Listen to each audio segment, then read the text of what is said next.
Nancy, it's Bob and Tony here in Eastern Connecticut. Welcome to the show, Nancy. Good evening, Nancy. Hey, Bob and Tony. Good. Thanks for having me on. Well, let me put it this way. It's an honor and a privilege to have you on, and we thank Ira Silverman for making this appearance possible. You, Tony, just pointed out to me you are our third Olympic gold medalist on this show, and whenever we're in that kind of royalty, we thank you for your efforts, Nancy. Oh, so it's not like blasé for you guys yet? But just a little bit of background. I mean, we like guests like Nancy. Their resumes are so huge, Tony. We can't talk about it too much. We just have to get right into it. Nancy, you can fill in as a live resume reader as we go through this because it's so intense. But again, Nancy, again, born in Iowa, Tony, ended up in Florida. Again, a gold medalist at the '84 Olympics in the 100-meter freestyle, the 4x100 freestyle, the 4x100 medley. Silver medalist in the 200 individual medley.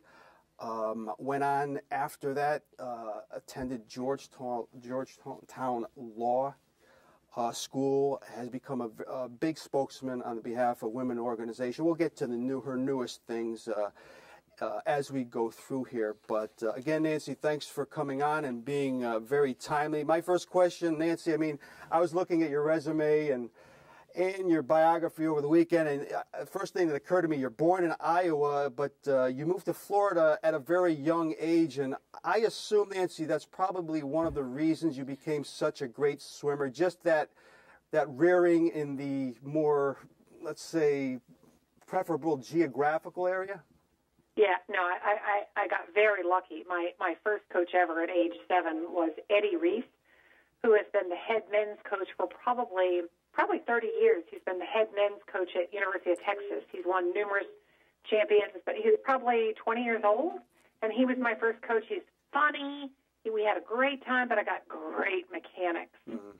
And so, yeah, I think, you're right, living in Florida and just kind of stumbling onto, somebody who really had a coach. And I know Nancy trained in the late 70s with the University of Florida swim team, and that was for the '80 Olympics, Tony. And yes. Ultimately, of course, we remember that the '80s was boycotted. Yeah. And it had to be a crushing event to you at the time, Nancy. Your thoughts at that time? It was brutal.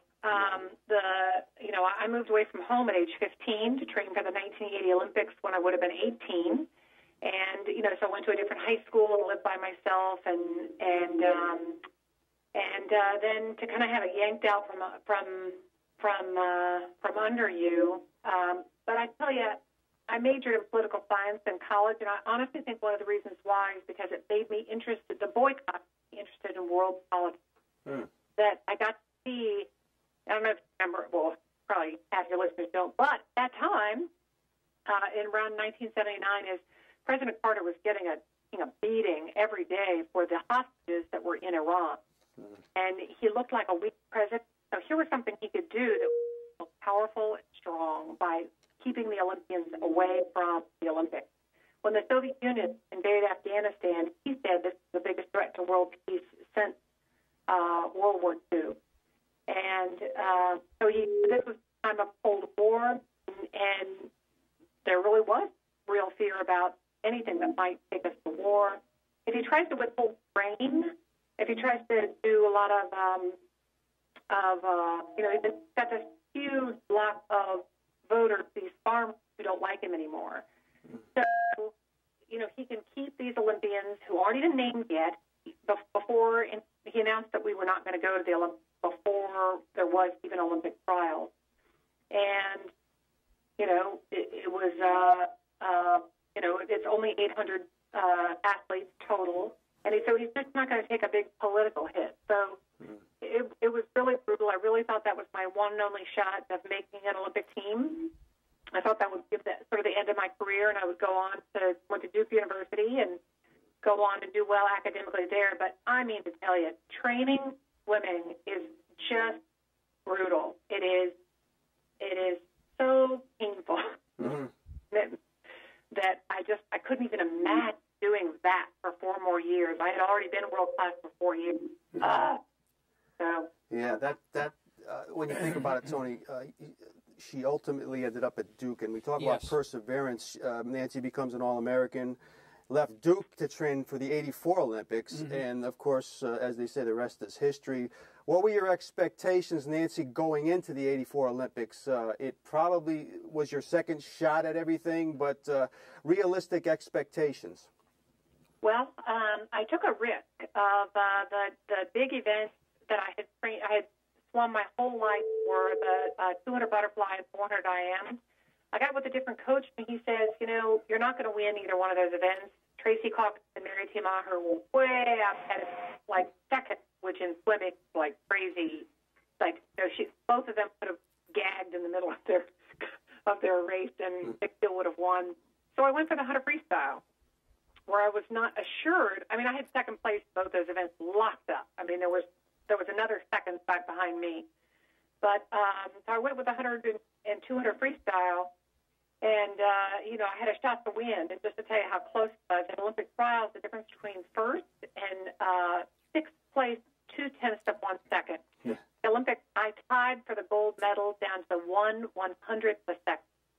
Yeah. So there was no wiggle. So right the wrist, like, I could have a second place, no doubt about it, or that I could, something tiny go wrong and not even make the team, right? And so, so I decided to go for it. Yay. Yeah, it did work. And again, we are privileged to be on the phone with the most decorated swimmer at the '84 Olympic Games, Nancy Hogshead-Makar. Tony, question. And Nancy, good evening. It's an honor and a pleasure, and it's so nice to be with you tonight. One thing I don't think really that, at least I don't want to gloss over is when you were a student athlete at Duke, you were raped as you were training, in your athletic pursuits. And it seems like the more, at least to me, the more things come around, they go around. I was listening to something today. It was an event, if you could even dignify it by calling it that, in New Jersey, with 5 student athletes and 1 female student. And first of all, you use this to do something very positive. I'd like to talk about that. But secondly, have things really changed all that much in all this time? Some days I wonder. Yeah, I do too. Well, first of all, let me say that I could not have asked for a better response from Duke University. That they really bent over backwards after I was raped to make sure that this did not become that it didn't derail my my educational pursuits. That I had to switch dorms, so I didn't have to walk through the woods. I had to. I dropped 2 classes, and normally if you withdraw that late in the semester, it's right before Thanksgiving, it's a withdrawal fail, mm-hmm. And they just, withdrew me, and then I didn't final my other 2 classes until 3 weeks after I got back from college. I tried to, go back to school, but I got into 2 car accidents, bang. I was having terrible nightmares. I was compulsive checking the door to make sure it was locked and the windows. Right. There was nothing I could do to make myself feel safe. And, because a lot of people really bent over backwards, if you look on my transcript, it's not even, people wouldn't even raise an eyebrow. I got into Georgetown Law School, no problem. Mm-hmm. So I think the big difference is that people still don't look at rape if somebody knows the person, if somebody's been drinking, if they're wearing these skirts, if they were out with another person, they still don't look at that as rape.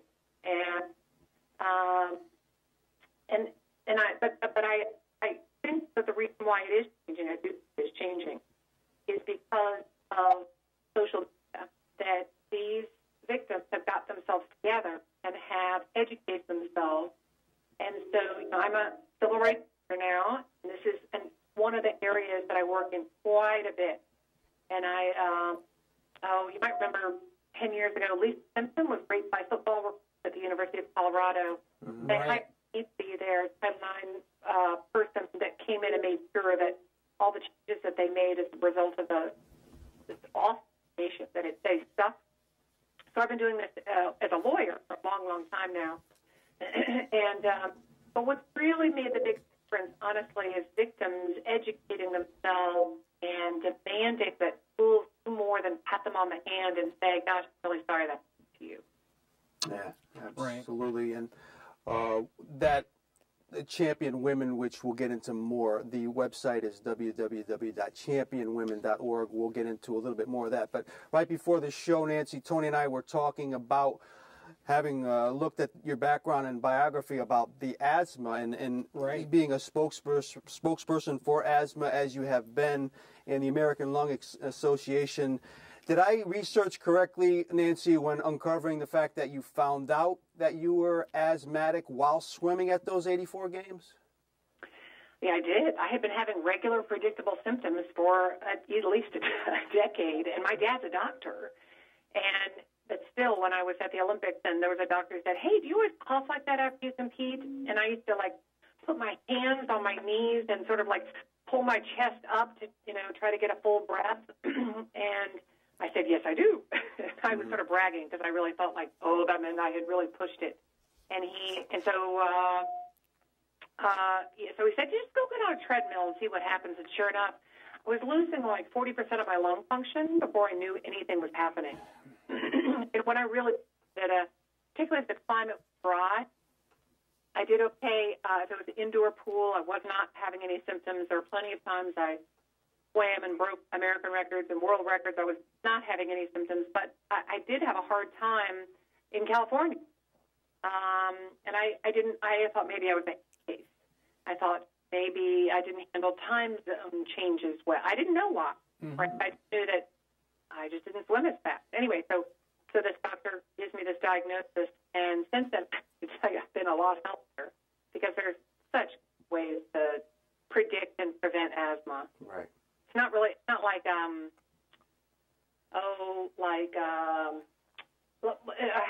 having a cavity in your tooth, right? It's, the way you prevent cavities, you brush every day. It's not like broken bone, then you treat it, right? It's something you predict and prevent rather than saying I have a cavity, now I need to do something about it. You prevent cavity. Just like you prevent having asthma symptoms. Mm-hmm. Exactly. So I enjoyed that part of my life very much. And what I found out was I had actually tried to be a television commentator and failed miserably. And I found when I worked for an asthma company at the time, what's now GlaxoSmithKline. Yes. I found that I really liked being the advocate. And so that's what made me go to law school. Very interesting. And, back to the games in '84, Nancy, I think we asked this to Bob Seeger and Tony about how so many athletes from our country go. Right. And I know, as an American contingent, when he was there, obviously they're in Munich, Nancy and her fellow Americans go to L.A. You get separated and it's spread out throughout the city, Nancy. But was there any quote-unquote downtime to hang out with some fellow Olympians at those 84 games or get to know some of these great names that we know now a little better at the time? Oh, absolutely. Absolutely. I mean, it was at lunchtime, how normally, you sit with your buddies, try to find. So imagine it's the exact opposite of that. Like, who don't I know? Who would I like? And it was really great talking to other athletes about what does it take to be the best in your sport? Wow. Like, what do you have to do to be the best in the world? And I sat with these yachters, and they were like, you have to drink a lot. Yeah. I made lifelong friends there, and let's all say a little cheer for Facebook because I get to keep in touch with them and see their kids growing up and watch them professionally blossom. And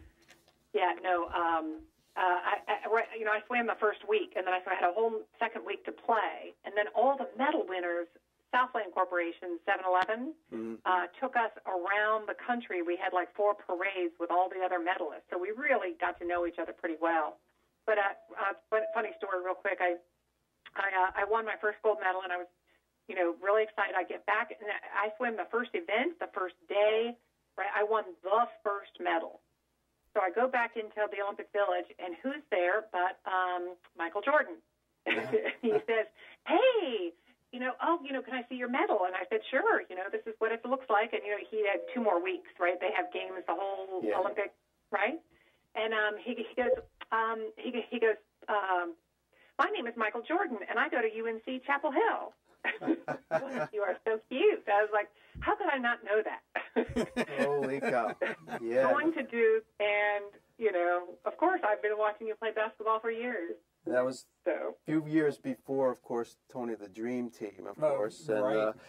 I got to remind our TV viewers here, Tony, those Olympics were really, when you look back on it, this was Carl Lewis's first. Yes. He wins 4 gold. You had Edwin Moses winning gold in the 400. This is 8 years after he had won in Montreal, wasn't it, in 76? Or yeah. where were they? Wasn't it? It was 76 in Montreal. Carlos Lopez of, I think it was from Portugal or somewhere. He had a record marathon that stood a long time. Joan Benoit, that was the first women's marathon in '84. First ever, yeah. And of course, baseball. Mark McGuire. Mary Lou Retton would become a. It was. I can go on and on. It was so great. Yeah. And I don't think baseball and softball were in the Olympics yet.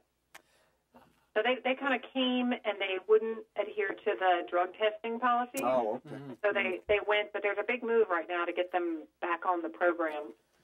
Yeah. But remember Greg Louganis, the diver? Oh, absolutely. And there's so many good swimmers. I mean, so many of my teammates really just did amazing. Yeah. There was just, as I said, some lifelong friends. Bob Berlin, he's a judo athlete. There's a guy named Rob Stull who guest lectured. I used to teach amateur sports law. I was a professor of law, and he gave the class every year on the sort of set the stage for the Olympic move. Mm-hmm. So went on to go be a 5-time Olympian. That was just his first Olympics. This guy Rob Stull. Then he went on. He's the executive director of sport now, really internationally in sport. And he just laid it out for my students. Obviously after, I could have done it, but just hearing it from him was, most of my students, they knew the high school and basically how it worked, and they knew college, the NCAA system, NAIA, junior. They kind of knew how that worked. I mean, the Olympic movement was a real kind of blank slate. I mean, they didn't know that they were part of the Olympic movement if they were just a member, if they just played club soccer, when they were 10 years old. We have a few minutes left on the line with 3-time Olympic gold medalist swimmer Nancy Hogshead-Makar. Tony, another question. And Nancy, as far as financial transparency in college athletics, there is, at least to me, an inconceivable amount of money that flows to major universities for their events and for their athletes. There's a lot of questionable issues, of course, as we all know, concerning college athletics and the academics and such. In your time from a student athlete to now, do you think things have improved? Are they improving? Is the transparency improving? Or do we still have a long way to go? No, it's a great question. That's one of the issues that my organization, Champion Women, is addressing, is this issue of this hyper-commercialization of particularly college football and men's basketball. In order for me to make the Olympic team, I had to leave college for a year and a half, and there's just no way I could have done well in school or even really been a viable student and competed at that level.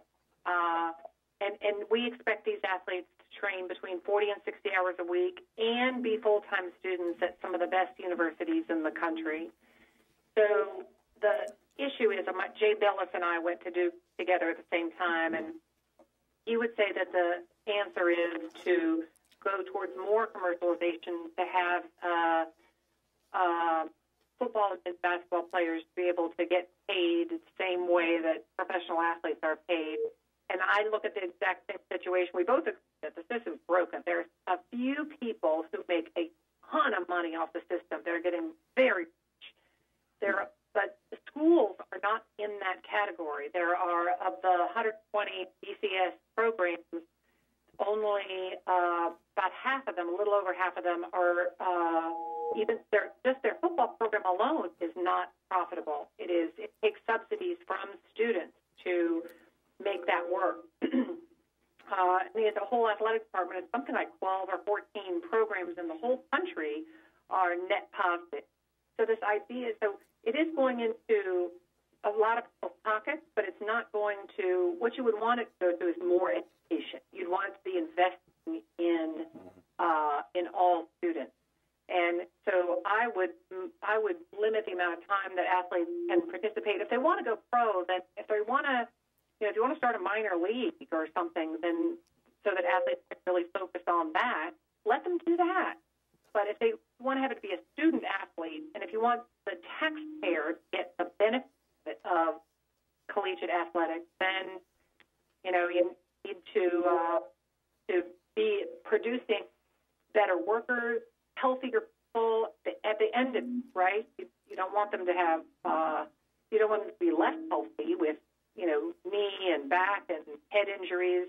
You don't want them to be not able to compete in the workforce, right? We want to invest and have a better workforce, and they're not doing it right now. Yeah, we talk about it constantly. And we agree.